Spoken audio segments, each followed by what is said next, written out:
నారా చంద్రబాబు నాయుడు అనే నేను శాసనం ద్వారా నిర్మితమైన భారత రాజ్యాంగం పట్ల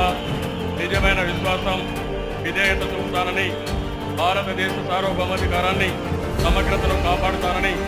ఆంధ్రప్రదేశ్ రాష్ట్ర ముఖ్యమంత్రిగా నా కర్తవ్యాలను శ్రద్ధతో, అంతఃకరణ శుద్ధితో నిర్వహిస్తానని, భయం కానీ, పక్షపాతం కానీ, రాగద్వేషాలు కానీ లేకుండా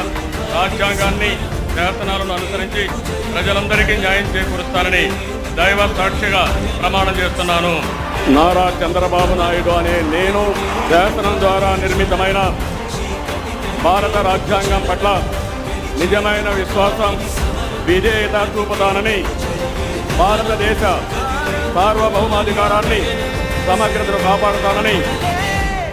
ఆంధ్రప్రదేశ్ రాష్ట్ర ముఖ్యమంత్రిగా నా కర్తవ్యాలను శ్రద్ధతో, అంతఃకరణ శుద్ధితో నిర్వహిస్తానని